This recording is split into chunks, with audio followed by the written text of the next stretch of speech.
Bardzo dziękuję za wsparcie Rafałowi P. oraz Pawłowi z klanu General Lewy of Sarmats. Cześć, hello, Siostok. Witam w 16. odcinku przeglądu amigowych nowości. Zanim zaczniemy, kilka informacji. Po pierwsze, uprzejmie proszę o wsparcie finansowe. Walczę z chorobą nowotworową. Link, jak to możecie zrobić, macie w tej chwili na ekranie oraz w opisie do tego filmu. Dziękuję oczywiście osobom, które wsparły mnie do tej pory. Bardzo mocno dziękuję. Moja Amiga 4000 Tower nabiera sprawności. Jest już poskładana, system zainstalowany. Dzisiaj wam ją tak wstępnie zademonstruję. Będę ją używał w trakcie pokazywania poszczególnych programów.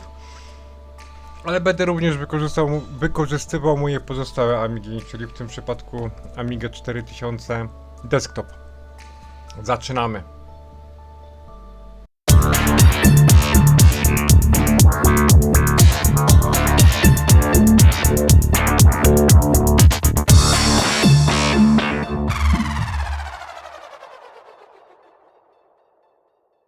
Węgierski programista Beszfil pracuje nad portem OpenLara, czyli Tomb Raiderem. Możemy sobie teraz to zagrać na Amidze. Mała ciekawostka, kombinowałem nad tym kilka minut. Przycisk Fire jest aktywowany za pomocą Ctrl, a nie Enter. Na Amidze 4000 Desktop z procesorem 0,60-100 MHz no działa to bardzo dobrze. Mamy pełną prędkość. Aktualnie port nie obsługuje jeszcze dźwięku. Ale można grę save'ować, można wczytywać. Czyli grać da się normalnie. A w tle można sobie puścić jakiegoś amigowego moda. Mamy pełne 30 klatek na sekundę w low-resie. Z tego co mi wiadomo, jest już jakaś bardzo wczesna wersja pod Warp OS-a, która działa w 640x480, ale ona chyba jeszcze chwilowo nie jest publicznie dostępna. Zobaczymy, jak to się będzie rozwijać. No dla mnie to jest świetna wiadomość, mamy Tomb Raidera na Amigę. Co prawda jest to taki dosyć dziwny port. On nie wykorzystuje koprocesora, przez co jak widać te tekstury tutaj tak w dosyć specyficzny sposób pływają. Nie da się jeszcze zagrać w pełną wersję gry. Dostępny jest właściwie tylko demo, tam są chyba 2 levele bodajże. Ale można grać. O, przeżyła. Zacząłem odcinek od węgierskiego akcentu. Teraz będzie polski. Znany programista, autor Cytadeli, przygotował grę Aminer. Niestety nie działa mi ona z dysku twardego na mojej Amidze 4000. Muszę ją uruchamiać z dyskietek. Z dyskietki. No i mamy tutaj dosyć ciekawe poczucie humoru autora. Dla Polaków jest to oczywiste i jasne. To znaczy ta grafika jest związana z PRL-em, konkretnie ze stanem wojennym. Dla ludzi, którzy no nie są Polakami, podejrzewam, ten obrazek będzie kompletnie niezrozumiały. Mi się to oczywiście od razu skojarzyło z komunizmem. Ta gra się dosyć trochę wczytuje. Potrzebuje nieco czasu.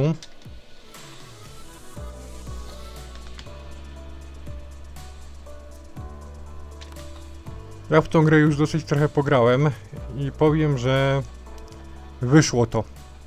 Naprawdę fajna, ciekawa produkcja.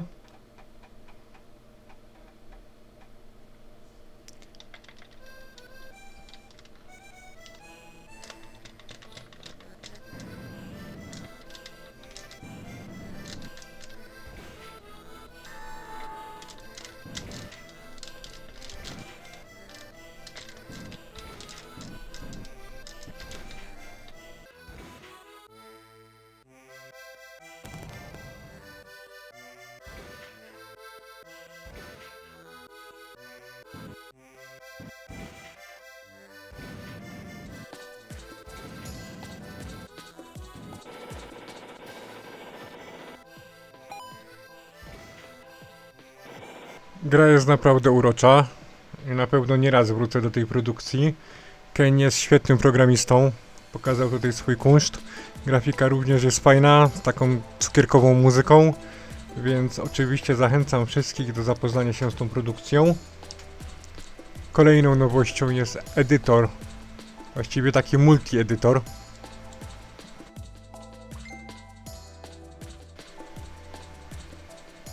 Do ogromnej ilości gier. Moją uwagę zwrócił Cannon Fodder między innymi. Można edytować highscore, można edytować save'y. No ja osobiście takich rzeczy nie robię i nie bardzo widzę sens robienia takich rzeczy. Ale widocznie autor, skoro cały czas rozbudowuje ten program i go unowocześnia, taką potrzebę widzi. No nie mnie oceniać sens tego. Bo ja nie wiem, no zmieniamy highscore, tak? No i oszukujemy samych siebie. No ale okej. Program jest, odnotowałem to. Kolejnym, drugim dzisiaj polskim akcentem jest gra Galactica. Ja gram w wersję 2.0 i to nawet dosyć często gram. Ja uwielbiam tą grę. Ona jest świetna. Działa pod systemem, ładnie wyświetla się w okienku. Widzę, że tutaj się już dosyć sporo pozmieniało. Ja jeszcze nie miałem okazji grać w wersję 2.1. Cóż autor tutaj pozmieniał? Sprawdźmy. Można wysłać wszystkie pojazdy naraz. Zasady są proste. Zaczynamy zawsze na planecie oznaczonej literką A. Mapa jest losowa. Chodzi o mapę z rozmieszczeniem planet. No i musimy zdobyć dominację nad całym znanym kosmosem. Możemy sobie zaatakować takimi siłami właśnie inną planetę. No i Send All, to jest to, czego mi brakowało w oryginale. Dzięki Krzysiek za update'a. Mamy również nową wersję Virtual Desktop for Workbench. Ten program wymaga nowszego systemu operacyjnego 3.1.4 minimum. Niestety nie mam jeszcze takiego Kickstarta. Będę miał, dorobię się, na pewno wam ten program przedstawię. Codecraft, nowe środowisko IDE dla deweloperów oprogramowania. Bardzo mnie temat zainteresował. Niestety podobnie jak z Govidem, tym razem jestem na tarczy. System wymaga Amiga OS 3.2.1. Ale jeśli ktoś potrafi programować albo się tym interesuje, no to oczywiście warto się z tym zapoznać. Jest nowa wersja ChatGPT. Omawiałem program tydzień temu, zachęcam do obejrzenia odcinka. Można sobie zobaczyć, jak to działa na prawdziwej Amidze. Po 30 latach oczekiwania amigowcy doczekali się Sołtysa, przygodówki Point and Click. Ja tej grze poświęciłem osobny odcinek, link macie w opisie do tego filmu. Można sobie zobaczyć gameplay, jak to wygląda, jak to się prezentuje. Gra jest dostępna w 5 językach. Zdecydowanie warto zagrać wersję demo, bo w tej chwili tylko taka jest dostępna. Pełna wersja będzie w sprzedaży 25 maja, dokładnie 30 lat po premierze oryginału z MS-DOSa. Polar Point. Ja o tym programie wspominałem tydzień temu.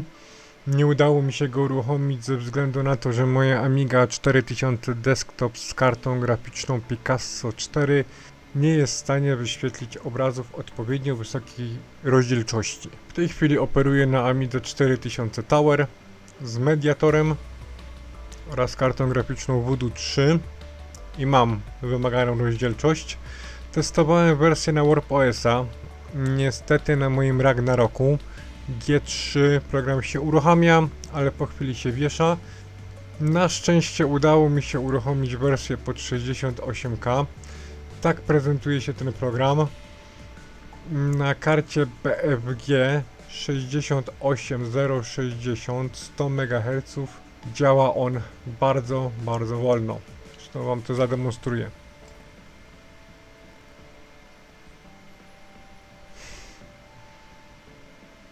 Jakbym używał Deluxe Painta i Amigi 500 z 1 MHz.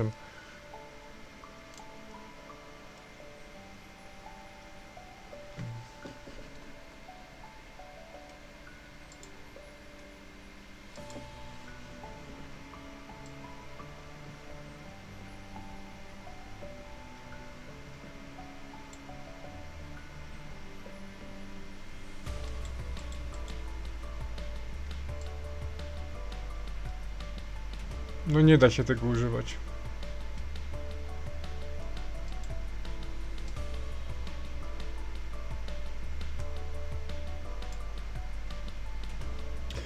Ham Converter to nie jest program bezpośrednio działający na Amidze. On jest napisany w Jawie przez Polaka, Sebastian Sieczko. Dzięki, Sebastian, za ten program. Używam go praktycznie codziennie. Służy on do konwertowania obrazków, powiedzmy pecetowych obrazków, na format zrozumiały dla Amigi. Z taką bardzo dobrą, profesjonalną konwersją. Załadowałem sobie tutaj zdjęcie, które wykorzystuję dzisiaj w mojej czołówce. Tak wygląda właśnie oryginał Amiga 600. Będę je konwertował, aby działało dobrze pod skalą. Czyli muszę je przerobić do IFF-a. Chciałbym je przerobić do 64 kolorów, ale nie EHB, tylko zwykłych 64. Czyli żeby wyświetlić ten obrazek, będę potrzebował Amigi z układami AGA. Włączę sobie dithering, wyłączę sobie podwajanie rozdzielczości i chciałbym, żeby obrazek został przekonwertowany do rozdzielczości 640, no niech będzie na 400. No i konwertujemy. Trzeba chwilę poczekać, bo demo szybkości to nie jest, nawet na takim dosyć szybkim PC-cie. Zapisujemy sobie IFF-a i zobaczmy, jak to wygląda. No dla mnie to jest rewelacja. Żaden amigowy program z Personal Paintem czy jakimkolwiek innym konwerterem nie jest w stanie osiągnąć takiej jakości. Mamy 64 kolory.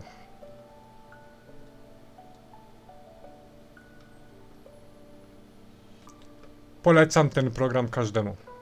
Mamy aktualizację biblioteki antywirusowej. To jest konieczność w dzisiejszych czasach, mimo że używamy retrokomputera. Jako dowód macie tutaj informację, że całkiem niedawno trafił się wirus na Aminecie. Test program. Co tydzień wspominam o tym programie. Autor bez ustanku go aktualizuje, ulepsza. Chciałem go uruchomić na Amidze 4000 Tower, ale niestety nie uruchamia się on na karcie graficznej. Być może kiedyś autor postanowi to zmienić i będzie go można uruchomić na blacie Workbencha. Jest kolejna wersja biblioteki Identify i daje mi to fajny pretekst do tego, aby uruchomić program CPUA na Amidze 4000 Tower. Wersja 03.1 z połowy lutego 2025 roku. Ładnie wykrywa moją Motorolkę, ale niestety już nie bardzo sobie radzi z procesorem PowerPC. Jest tutaj karta Ragnarok wpięta do mediatora i jedyne co mamy wyświetlone to owe 800 MHz. Ale mamy informację o tym, że karta Voodoo jest poprawnie wykrywana. No, prawie normalne, bo pisze tutaj, że jest w palu. Ale jest użyte 4 MB pamięci RAM karty graficznej. Tutaj mamy garść ciekawych informacji. Wypisane są dwa mediatory. Jeden z nich oczywiście działa jako urządzenie wirtualne. Okno 512 MB. Mam w slocie Zorro Budę, Xsurfa, no i kartę BFG 9060. Amiga Get to jest odpowiednik linuxowego WGET. Bardzo często używam tego programu na Linuxie. Fajnie, że jest wersja na Amigę. Testowałem to, ale no nie działa mi to tak, jak ja bym chciał. To znaczy podajemy odpowiednią składnię, podajemy plik, który chciałbym pobrać. No i niby wszystko ok, ale coś tutaj jednak nie gra. Nie mam pojęcia co.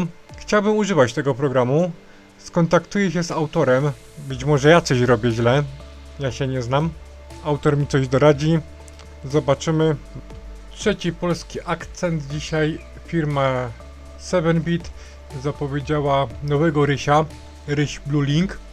Dla osób, które nie mówią w języku polskim, ryś to jest taki właśnie kotek.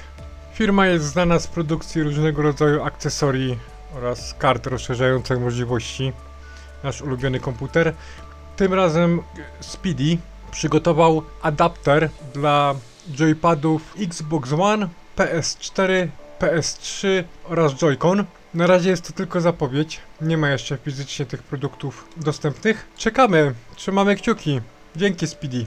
Były akcenty węgierskie, były akcenty polskie, więc teraz czas na akcent niemiecki. Firma Individual Computer wprowadziła do sprzedaży kartę ACA 1240-1260, czyli jak sama nazwa wskazuje, wyposażona w procesor albo 040, albo 060, czyli tym samym mamy na rynku kolejną kartę turbo, takich nigdy za dużo, aczkolwiek uważam, że konkurencja jest już dosyć spora, bo mamy Warpa, Terrible Fire. Ciekawą informacją jest to, że nie jest ukończone oprogramowanie do niej. Mimo to karta trafiła do sprzedaży. Firmware w późniejszym czasie zostanie rozesłany do użytkowników. No jest to dla mnie taka dosyć dziwna rzecz, bo jak wiadomo aktualnie gry na współczesne konsole są najpierw publikowane, a dopiero później kończone. No tutaj mamy taką samą dziwną i dla mnie niefajną sytuację. Nie powinno to tak wyglądać. Niemniej życzę Individual Computer sukcesów w sprzedaży. To wszystko, co przygotowałem w dzisiejszym odcinku. Zapraszam na grupę na Facebooku Retro z Serca i Pasji. Będzie mi bardzo miło, jak się pojawicie i napiszecie jakiś komentarz. Jeśli stworzyłeś coś ciekawego na komputer Amiga i chciałbyś się tym pochwalić, daj mi znać. Chętnie o tym opowiem. Dziękuję, że jesteście. Dziękuję za oglądanie. Bądźcie zdrowi. Bye bye. Wisson dla Taszro.